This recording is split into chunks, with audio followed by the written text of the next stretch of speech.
Let me quickly go to Osun State, exactly in Osogbo, where Seun Okinbaloye is at the moment, to give us update on what is happening in Osun State with regards to the governorship election.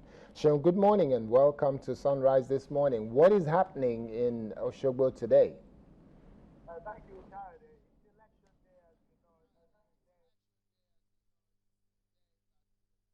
you know, people have been waiting for the 9th of August 2014. Well, it's been drizzling in the capital, and a lot of people have despised the rains, and they are out here. They came out actually very early. The accreditation, which is supposed to be the very first process in this election, is supposed to start at 8 a.m.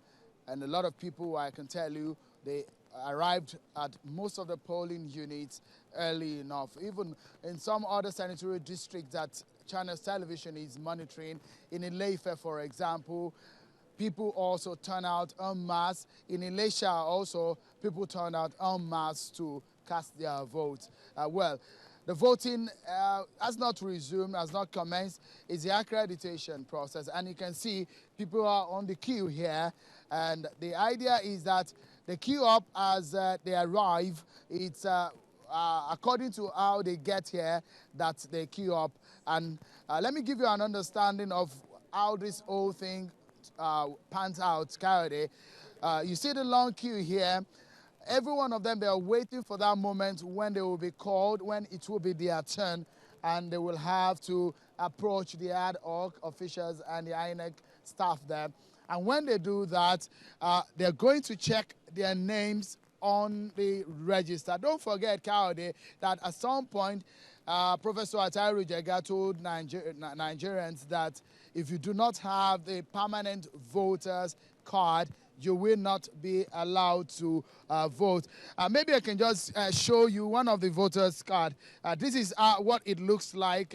This is one of the voters' card. This is what every voter here should be holding, should be having in their hands. And when they have this, it's that time that they're allowed to do that. So it's not only the voters that are here, security operatives are here also. And again, party agents are also here. Just in a moment, let me show you one or two things that we'll be monitoring here so that Nigerians, especially those who are out of Osun State and not seeing what is happening, can get a sense of what we are talking about. Just let me go above this line now.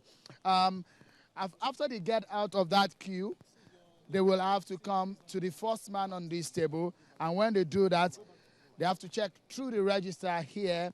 It's a computerized register. They go through it, and if you can find your name, you come over here, and you see on your index finger, you will be marked. A permanent marker is going to be put on your finger. And there, at that time, you've been given a number, actually, when all this process is done. Then you go and queue and wait for 12:30 when voting is expected to happen. Kade, that's the idea. And if you look to my left here, the ballot boxes are also here, and the podium where they can march to and cast their votes is also there. So, I mean, so far so good. The weather has been cool. Everywhere is calm. There are no issues of violence that we've had this morning so far, and everything seems to be working according to INEC's plan. Kade. One is, did INEC succeed in getting every single material out between 8 and 8:30 as they were hoping to do? That being the first. Then the second question is, there is some rumors making the rounds that some APC party leaders are being arrested in Osun State. How true is that? Well, to your first question, Gaudy, you know, logistics issue is a major one, which of course INEC says it's working to overcome. Take for example, in most of the places that we visited here in Osogbo, it seems to be okay, but we've had stories of in some places where it didn't actually start at the dot of 8 o'clock. But so far, most of the reports that we've gotten and the ones that we are monitoring at this time, materials arrived in most places on time, and between the hours of 8 and 8:30, the accreditation process actually commenced, which one can say to an extent materials were discharged. Don't forget that 2 days ago the sensitive materials were dispatched to the racks. There are also super racks. This is the arrangement of INEC, and this is just that they want to break down the logistics process such that they want to cut down the distances that they will have to cover in transporting the materials, and that's why they've created the racks and the super racks. The racks is closer to the local government and the super racks is closer to the polling center. So that's the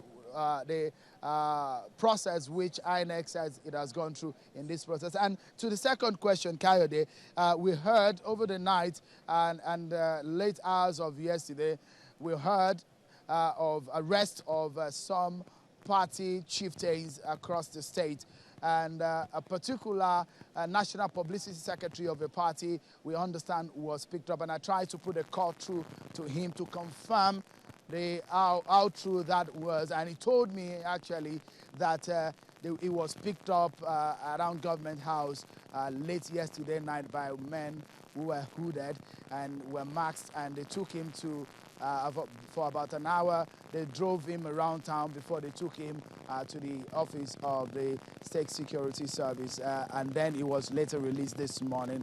But all the other, that's what we can confirm based on what China's television, what we can confirm this morning. But the other ones that we've heard about activities of political parties in town, which has led to some arrests, but we can't readily confirm some of this. But that is how much we can confirm of these stories. Kayode.